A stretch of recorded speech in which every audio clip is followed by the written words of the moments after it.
Hello, my name is Christopher Renstrom, and I'm your weekly horoscope columnist here on Astrology Hub. And this week, I wanted to talk to you about 2022. Now, I'm sure that there are hundreds of astrologers who are all going to talk to you about 2022. And they're certainly more suited than I am to talk about the various retrogrades and conjunctions and squares and semi-sextiles and all sorts of things that will be going on with the musical chairs game that's going on in the sky above. So I didn't really want to talk to you necessarily about these particular aspects, but what I wanted to talk to you today was about how to deal with these particular aspects as you go on in to 2022. Now, one of the great fallacies about astrology, and I don't know if fallacies is really the right word, but expectations. One of the great false expectations of astrology is that astrology is capable of predicting things right down to the very minute of what's going to happen and all these sorts of things. And I don't want to get into a discussion of that because it's really quite tedious.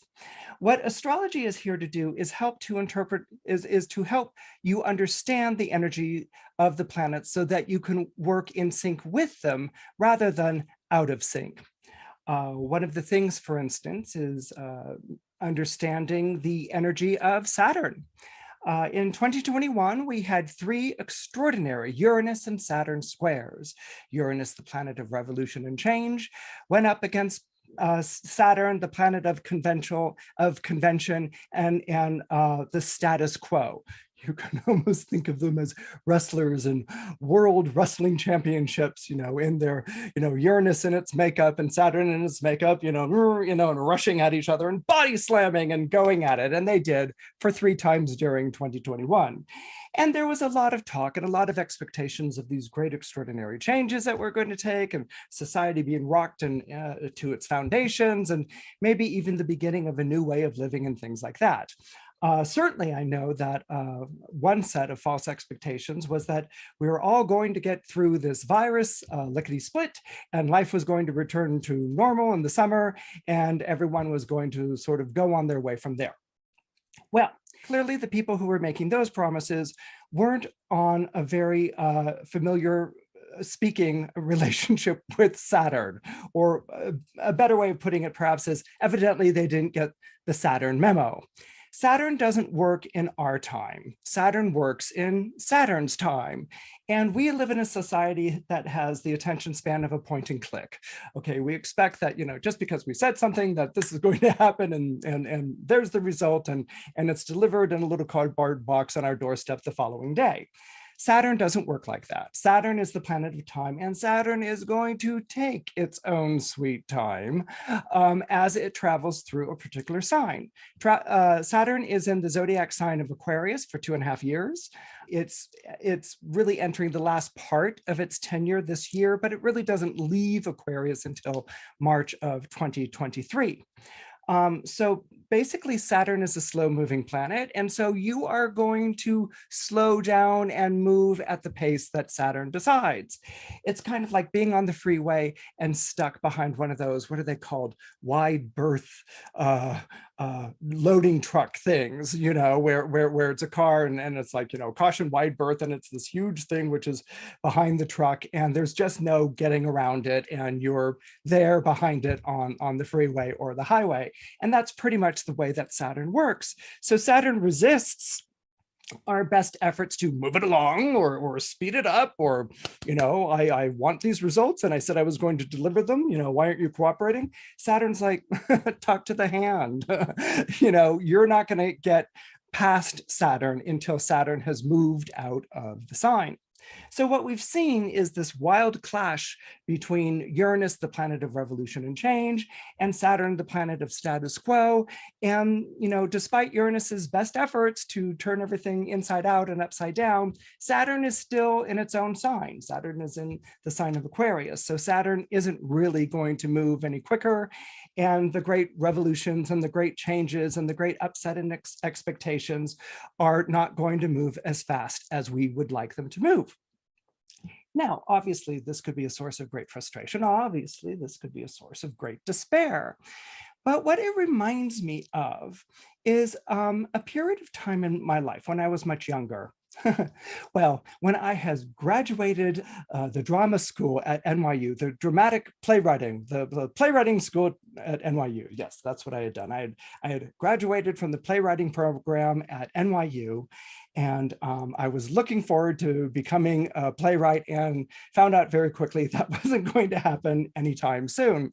And so I took a job, I think working at some coffee house or something like that. And during my tenure there, I had gotten fired. Yes, I had gotten fired.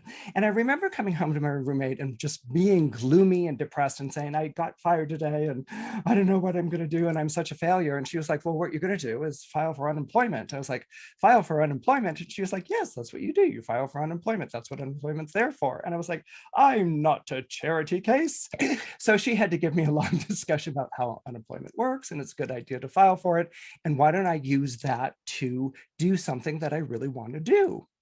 And that's exactly what I did. I actually used those unemployment checks and to sort of fund as much as they could fund, which wasn't much funding, my tarot card reading practice. And that's essentially how I launched my tarot card, which then transformed into an astrological career over time. And that's what I've been doing since. Long story short, and the reason why I even bring this up, that thing of getting fired, and I've often talked to clients about, when they've gone through periods of time when they've been fired, that thing about being fired is actually a good thing, not just because you collect unemployment, but what it is that it gets you to stop, look, and listen about your life. It gets you to really sort of ask, what do you want to do with your life?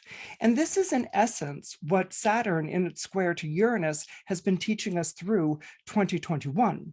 It has brought things down to a roaring halt. And whenever we tried to get things back up again, it sort of brought it back to a roaring halt. And what it's really forcing us to ask are the questions, what do we want our world to look like? What do we want our society to look like? And for you as an individual person, what do you want your life to be what do you want your life to look like? Now, whenever we hit this kind of bump in the road or a hiccup or something in which we're fired or we're in stasis, we're in limbo, the natural inclination is to get back on board again. It's to go and find a job that's just like the job we were fired from, or go and find something. We're not going to take this lying down, and we really need to be getting things back on board. But what Saturn is teaching us right now is maybe there's no getting back on board. And maybe what you want to do is take this opportunity to really center yourself and to really focus on the things that you want to do in life. What would you do with your life if you could? Now, all of us is like, oh, I do whatever if I could, if I had this kind of money, if I knew these kind of people, or if I finally got that break or something like that. But Saturn is always like, no, look at what your resources are right now. Look at what you have to work with right now.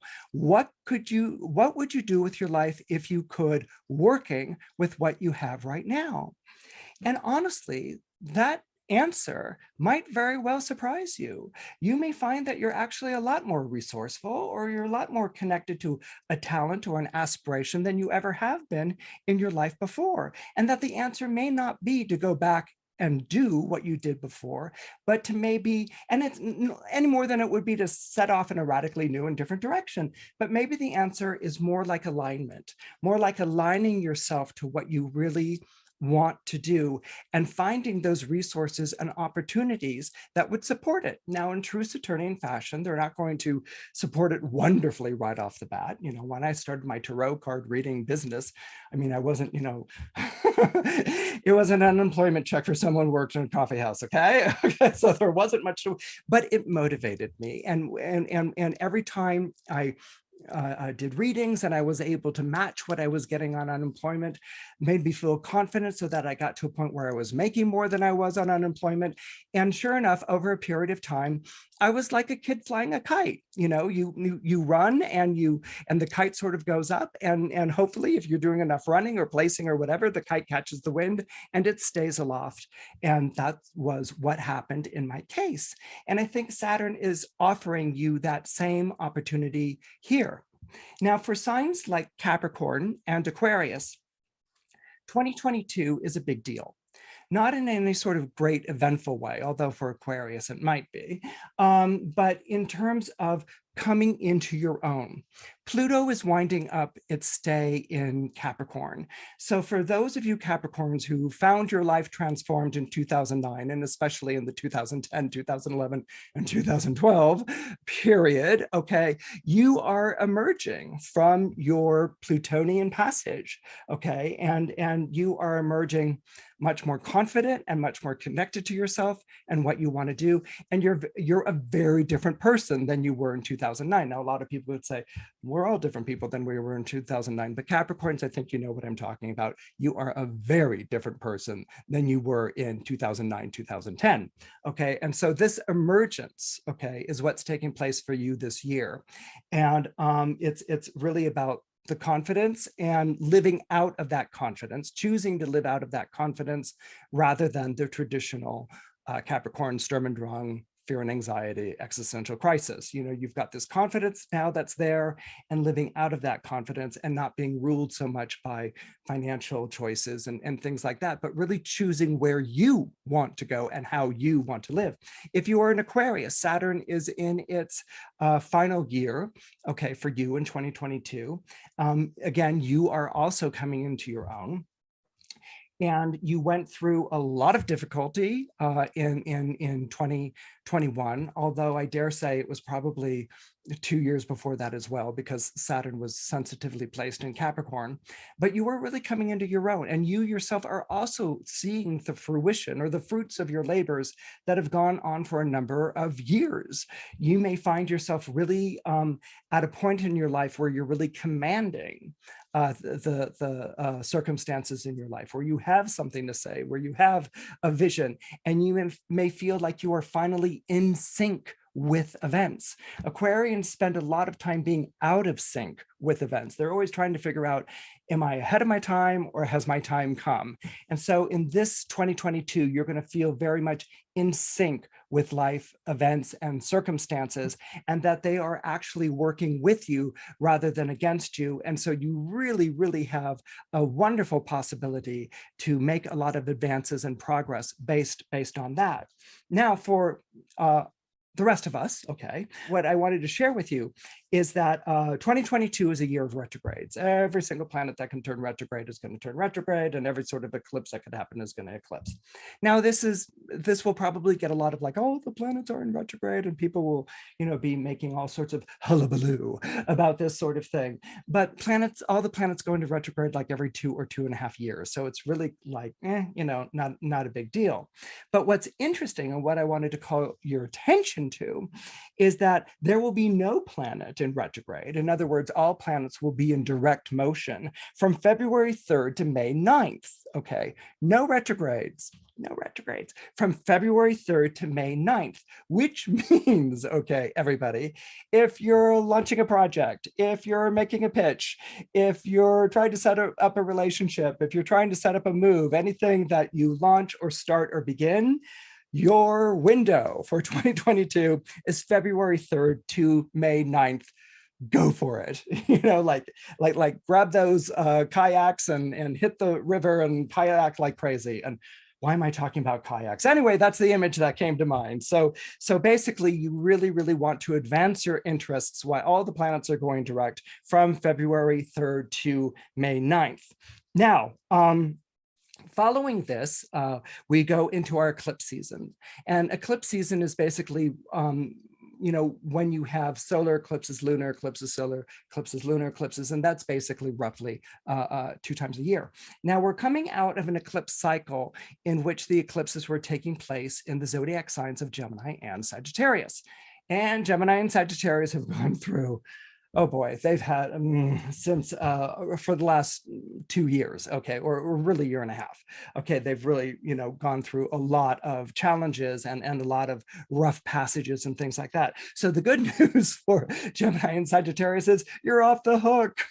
No more eclipses going through your signs. So this is actually a really, really good thing for you. The eclipse cycle has moved on to Taurus and Scorpio. Okay, and so I can hear the collective groan from all you you Taurians and Scorpios out there in the audience, great, it's our turn. We're the ones next, in the cosmic spanking machine. But this is what I want to share with you. Eclipses are indeed associated to dramatic changes in life direction whenever they happen, okay? And so a solar eclipse will be a dramatic change in life direction moving forward, okay? And the solar eclipses are April 30th and October 25th, all right? Now, the lunar eclipses is basically something that was not working out. Maybe it was like on weak footing or iffy ground or something like that, unravels and falls apart. So lunar eclipses are really associated to periods where things that you were hoping would work out, or you're doing everything you could to support or keep it going, unravels and falls apart because it was on weak footing. And that will be the lunar eclipse on May 16th and December 4th. Now, these will be taking place in Taurus and Scorpio, respectively. But this is what I want to say, and it will also be impacting the other two fixed signs as well, Leo and Aquarius, but not all in the same way. It will impact Aquarius, but Saturn is in Aquarius right now, so Aquarians are kind of protected. Okay, because Saturn is in their own sign. It's their own ruling planet in their own sign. And so Saturn becomes a patron to those born under Saturn, those Capricorns and Aquarius. And in this particular regard, Saturn will be a patron to Aquarius. Okay, so they're pretty much protected during this period of time. Scorpio and Taurus, you'll be like, oh, eclipses, but this is what I want to bring up to Scorpio and Taurus and Leo and Aquarius as well. You guys have been living with Uranus, particularly Taurus. You have been living with Uranus, the planet of revolution and change, in Taurus since 2018. And this is something that I really like to share with people about astrology. It's not about lucky days and bad days. It's about following the flow of events through time according to the planets. So you don't have, a lucky day where two planets conjoin and you're lucky for like that one day. You basically have a run-up to when the planets conjoin or in a favorable aspect. And that run-up can be anywhere from, 3 to 5 days to maybe 2 weeks, okay? So nothing is ever day specific. But this is the other thing that I wanted to add. For instance, Uranus has really been, Uranus did a lot of, upside downsy, topsy-turvy to the fixed signs in 2008 and 2009. But since 2008 and 2009, which is when Uranus first entered Taurus, the fixed signs have become used to this. Okay, they've acclimated to this. Okay, so instead of every time, something is turned upside down or whatever, and it's like, you like, it's kind of like, okay, like, what do I have to do this time? Okay, so what has happened? Maybe you've gotten a little jaded. I don't think too much because it's Uranus, but maybe you've gotten a little bit like jaded or used to it. But the important thing is you've gotten used to it. Okay, you've acclimated to it. And so you've actually learned to become more resourceful and more drawing on the things that you have, available for you to work with the Uranian energy that's being released into your life. So this is actually why I think that these eclipses are not going to have the sort of dramatic eclipsy effect that they normally have on Taurus and Scorpio, simply because Taurus and Scorpio has been living like this for such a long time. And so if anything, these eclipses may reveal to you alternative ways of getting to the objective that you want to reach. It may reveal to you choices that are different than what you would have typically done, because Uranus has already put you in the mindset to be inventive, and the eclipses are introducing some sort of like dramatic change or departure. So these eclipses for Taurus and Scorpio may actually be tremendous opportunities, and I would really encourage you to look at them that way. The person that might be sort of having a hard time with it might be Leo. And that's only because Leo is sort of occupying the one seat not taken. Okay, you've got Saturn in Aquarius, you've got Uranus in Taurus, even Scorpio is being covered by the eclipse energy. And so by square, Leo's kind of like in the rough spot. Okay, and so this might be a little bit of a rougher transition for Leo, but I want to circle back to Leo in a quick sec here. Okay, so That's my comment on the eclipses and really how to approach them, kind of like get yourself into the mindset of making the most of them. They don't just have to be like an anchor through your rowboat and a huge gaping hole, okay, in your life. Jupiter is in Pisces until May 10th of this year. Okay, Jupiter, we know, is the planet of good fortune and higher purpose. Okay, Jupiter is a benevolent. It brings good things. This is what it does. And so Jupiter is in its own sign of Pisces until May 10th. So this is going to be very fortunate and very good for Pisces, right? Obviously, because it's in Pisces. But more than that, whenever Jupiter's in your sign, it's a good period of time for you. Okay, so it's going to be good for Pisces, but it becomes doubly good because Jupiter is the planet that rules the zodiac sign of Pisces. Okay, so that's actually, wow, that makes it even better, this period from now until May 10th for Pisces. But what makes it even better than that? See, with Pisces, it can never just be like one little thing. It's, you got to heap on the ice cream sundae. You got to put on, the scoops and the cream, the whipped cream, and the peanuts and the sprinkles and the okay. So Pisces is Jupiter is in its sign. That's one really good thing. Jupiter is the planet that rules Pisces. That's the second good thing. Okay, and then the third good thing is that Pisces is one of the few zodiac signs that has two planetary rulers. It's co-parented by Jupiter and Neptune happens to be in Pisces too. So you have Jupiter in its own sign with Neptune, which is the other co-ruler sign for Pisces. So this makes it really benevolent. This makes it really great for Pisces. And so you guys are like riding the wave, making it rain until like May 10th. All right. So this is good for Pisces, but this is also going to be good for the earth signs by sextile. Okay. So if you are a Taurus or a Capricorn, you're going to be benefiting from this by sextile. Virgo, because it's opposite, but you're still getting the bump from the Pluto trine. So that might help, but you might not benefit as much with this particular transit. The other sign, which you might not think of benefiting from this, but is going to benefit from this, is Sagittarius.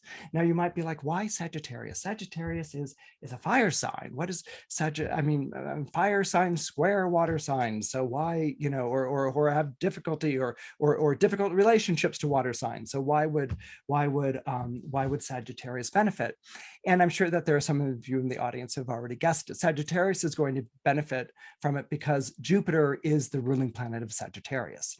Okay, so even though Jupiter is passing through Pisces, which squares Sagittarius, the ruling planet of Sagittarius is still Jupiter. Jupiter is in a Jupiter ruled sign. So this is benevolent. This is good for Sagittarius.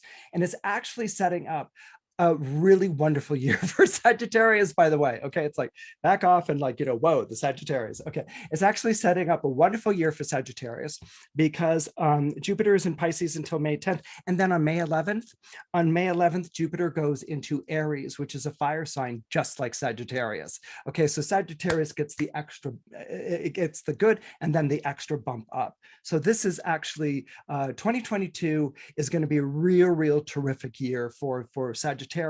So what I want you Sagittarians to do is go through your life and make sure that everything is in working order. Get your house in order.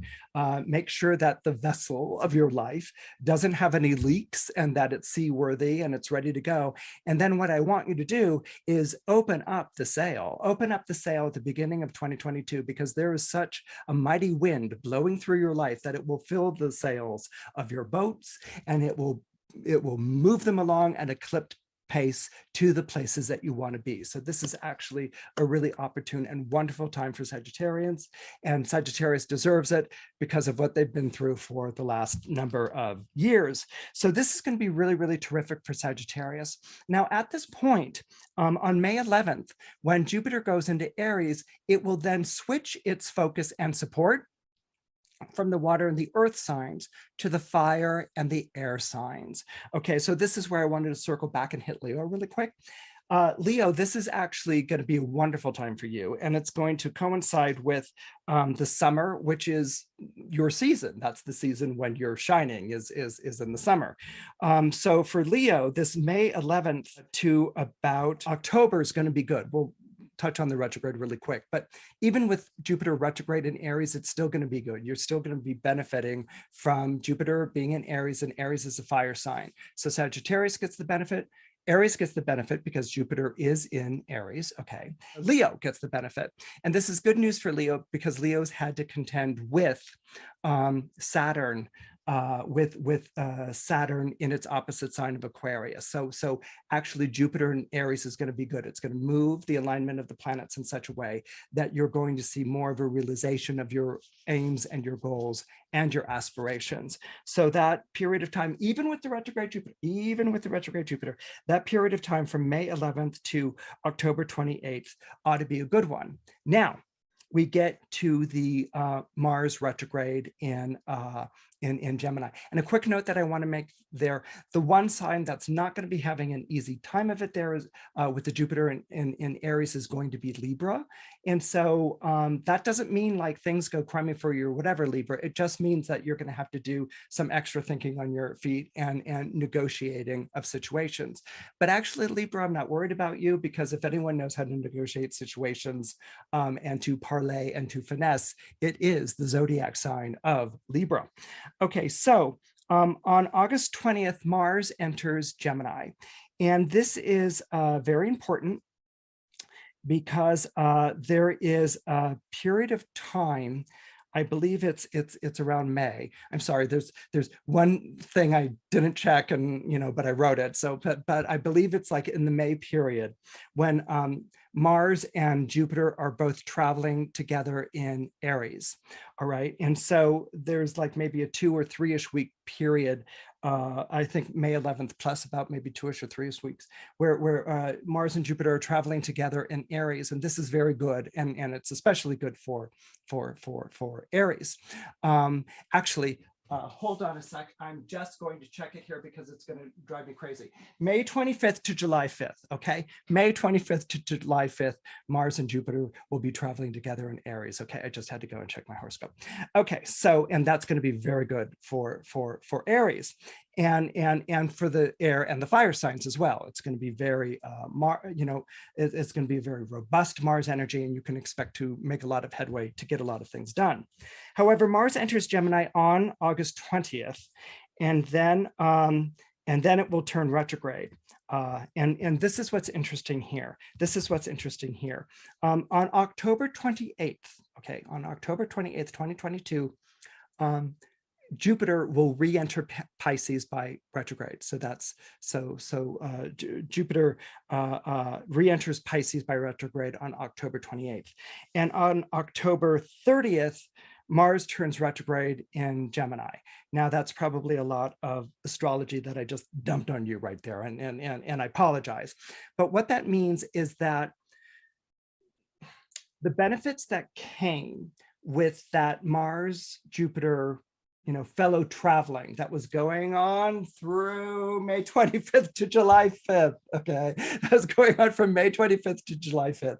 The benefits that were coming from Mars traveling together with Jupiter are going to bring gains, they're going to bring accomplishments, they're going to bring achievements. Okay, and this is going to be a very good thing for people who are ruled particularly by Mars and Jupiter, like an Aries and a Sagittarius, and it's also going to do very well for Gemini, for the air and the fire signs pretty much together.